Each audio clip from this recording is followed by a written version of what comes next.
L'assurance vie, on en entend parler tout le temps. C'est le pilier du patrimoine des Français. Mais est-ce que c'est encore une bonne idée aujourd'hui? Est-elle en quelque sorte dépassée? C'est la grande question que beaucoup se posent et on va essayer d'y voir plus clair ensemble. Alors, pour commencer, juste un chiffre, regardez bien ça, 1900 milliards d'euros. C'est juste colossal. C'est la somme que les Français, tous ensemble, ont mis de côté dans leurs assurances vie.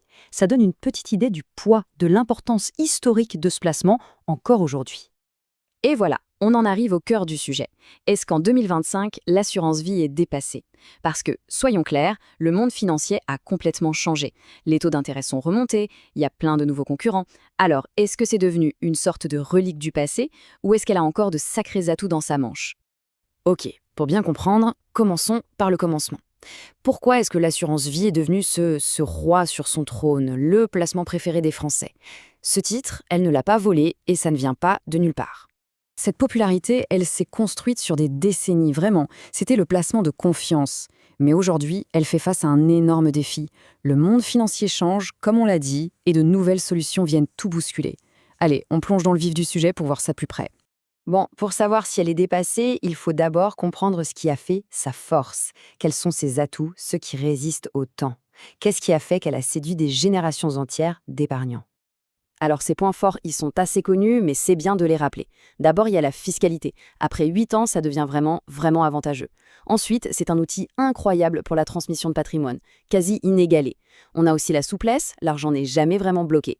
Et enfin, ce qui est super pratique, c'est qu'on peut tout mélanger dans une seule enveloppe. Du sécurisé, comme le fameux fonds en euros, et du plus risqué.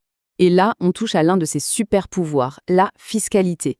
Regardez la différence. Après 8 ans, on tombe à 7,5% de taxes sur les gains, à comparer aux 30% de la fameuse flat tax pour la plupart des autres placements. C'est juste énorme comme différence sur le long terme. Et ce chiffre, 152 500 euros, ça, c'est l'autre carte maîtresse. C'est la somme que chaque bénéficiaire peut recevoir sans payer un seul centime de droit de succession. C'est un outil de transmission de patrimoine absolument génial. Bon, on a vu les points forts, c'est indéniable. Mais le tableau ne serait pas complet sans parler des faiblesses. Parce que oui, il y a des fissures dans l'armure du roi, et il est super important de les connaître. Et le voilà, son talon d'Achille aujourd'hui, le fonds en euros. C'est le compartiment sécurisé du contrat, celui qui a rassuré et attiré des millions de personnes. Le souci, c'est que son rendement, il peine à suivre. Même s'il remonte un peu, il a du mal à faire le poids face à la concurrence. Ce graphique, il illustre parfaitement le problème. D'un côté, le fonds en euros, qui tourne autour de 3%, mais attention, il faut encore enlever les prélèvements sociaux. Et de l'autre, on a